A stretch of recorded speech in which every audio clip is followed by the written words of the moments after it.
Bumabalik po ang Good Morning Kapatid. Isa rin ba ang puto sa mga paborito ninyong merienda? Itong dating seafarer na nakilala ko, ni-level up ang simpleng puto. Iba't ibang flavor ang kanyang nabuo. Kita tayo kasama ang owner ng Putolicious na si Jason Monsato. Good morning, kapatid! Good morning, Angela!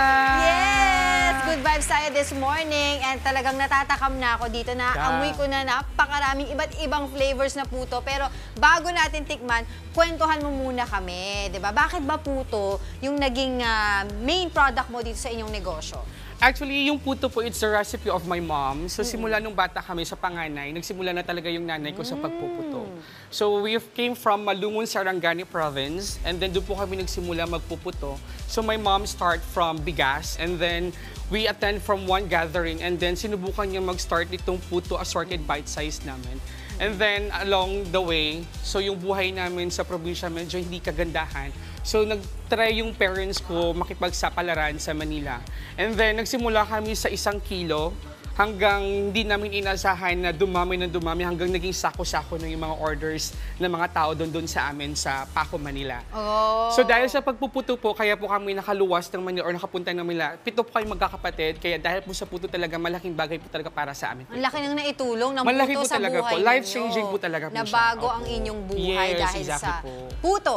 Yes, diba? puto. Ang Yeah. dating paborito lang nating merienda ay naging negosyo nyo na. Yes, exactly. Okay, so ano-ano ba itong mga dala mo na mga puto? Iba't iba diba? Yeah, so we started from the year 2010, we started from this, the puto assorted. Eto yan. And then, dyan lang po kami nagsimula, tsaka yung puto Ito yung pao. mga classic Yes, that's Classic the puto. assorted bite size and the classic. And then, during the pandemic, nagsimula kami ng 3 flavors, which is the puto pao, yema, and ubi halaya. Hanggat nagkaroon kami ng 12 flavors at ngayon we have 21 flavors na po. Wow. So we have classic and we have the premium flavors also po. Oo. Tapos meron pa kayong iba't ibang Kutsinta, mga yes. products. Sige, kwentuhan We mo have ako. we have also halo-halo, we have fresh lemonades, we have party trays, we have catering, we have grazing tables, and we accept pack lunch as well. Oh, diba? So we have offer a lot of foods also in our main store at General Trias, Cavite. Ang gandang pakinggan na nagsimula lang kayo sa classic. Ngayon, Yes. 21 flavors Yes na po. ang kayang i-offer ninyo. Yes. Magkano ba yung naging puhunan nyo noon? Kasi Actually, alam mo,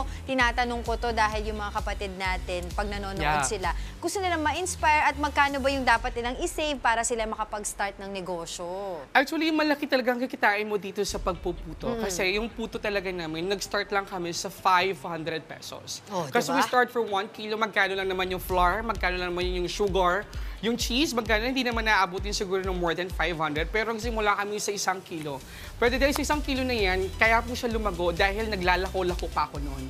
So lakas ng loob talaga ang kailangan. Walang hiya-hiya. Walang hiya-hiya Diba? kasi Main yun yung goal magbubuhay is talaga kumita. sa amin. Kasi that's the Diba? reason why kaya kami nabuhay, nakakain kami 3 beses sa isang araw.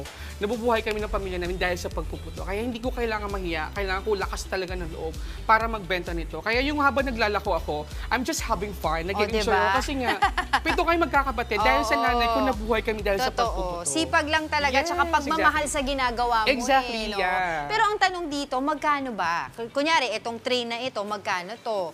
Itong mga, yung nasa box mo, magkano yan? Actually, akala nga nila sobrang mahal ng produkto namin. Pero pag tinatanong talaga nila, this 100 pieces, it's only 380 pesos lang po yan. What? 380? Yes, 380. Ilan na pwedeng mapakain 100 pieces na yan. So, sobrang dami na. Okay, sige, akin na to. Mine na Yes, ha? it's all yours. Bibilin ko na Yeah, yan. it's all yours. And also, Okay. we have the puto mix. It's only 550. It's 50 pieces. We have 3 flavors, ubi halaya, puto pao, and yema. Putolicious talaga. Yes. Nakita ko pala yung kulay ng ube. Yes. Ubing-ube na Ubing-ube ako talaga. talaga. Halukay sa ube. Ay, alam mo, this is the first time na makakita ako ng puto. Nakakita na ako ng puto pao, ng ube. Yeah. Pero yung may mga toppings na Yeah. ganyan. Sige, kwentuhan mo ako about that. Actually, I'm a pastry chef, so I'm working ba? in the sea for almost 7 years.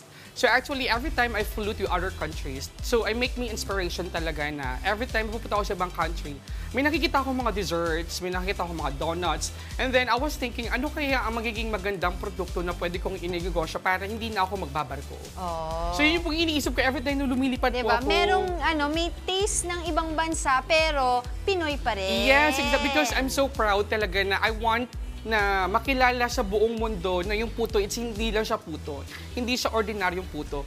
Kaya natin siyang ipanglaban, baka magiging Michelin star pa siya, diba? diba? Yan ang ating goal. Very positive talaga tayo dyan. Kasi gusto ko Perfect. ipagmalaki talaga yung puto na Filipino like exist. Kasi Exactly. usually nakikita natin mga leche flan lang, yung mga Oo. parang very ordinary. Pero kasi yung puto talaga, it's Filipino touch Totoo talaga yan. siya. I Yeah. agree with you. Pero syempre, ang tanong dito, paano kanila makokontak? Kasi yung ating mga kapatid, I'm sure takam na sila. Yeah. At habang ini-invite mo sila, kukuha na ako dito ng ano. Hello guys, so ng my puto. name is Jason. I'm the owner of the Putolicious. You can visit our main store at Barangay Santa Clara, General Trias, Cavite, and also our first branch at SM City, Dasmariñas. And also we have upcoming bazaars on SM City Grand Central, SM City Manila, SM Sagdaan, and SM City Valenzuela on April 2 to April 15. So whatever you choose to do, happiness is on it. See you there, guys! Ayun, no, pwedeng-pwede na sa commercial yun. Siyempre, i-share mo naman sa amin, Jason, yung pinaka natutunan mo sa pagnenegosyo. Kasi matagal ka na rin nagnenegosyo. At may mga kapatid tayo ngayon na talagang kumukuha din ng inspirasyon mula sa mga taong katulad mo.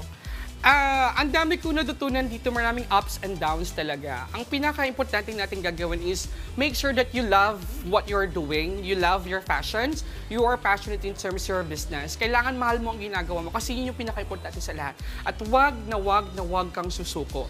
Kasi that's part of the business. Kasi pag once kasi na huminto ka, hindi mo malalaman kung saan ka makakarating. Kakailangan talaga, you always think positive because that's the secrets.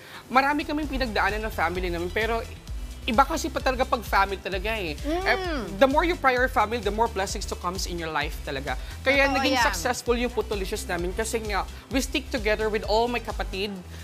Thank you so much to my mom, Angelita Monsanto. Thank you so much for all Ang the support. nagsimula ng lahat-lahat. Yes, dahil po sa nanay ko. Maraming salamat at sa mga kapatid ko. O diba, ang natutunan ko sa'yo talaga, sipag, tiyaga, pagmamahal, ay talagang isa sa mga main ingredient Yeah, ng exactly, paglago yes. ng negosyo. Yun yung pinaka-main Maraming ingredients salamat. talaga ng puto. Totoo, at tinikman ko na nga, ang sarap, mabigat siya, hindi siya yung hangin lang na Yes natitikman po. mo na sa iba, at saka flavorful. Thank I'm so you. excited na matikman ko Yeah. lahat ng mga ibang flavors pa ng puto mo. Maraming salamat, Jason, ng Putolicious!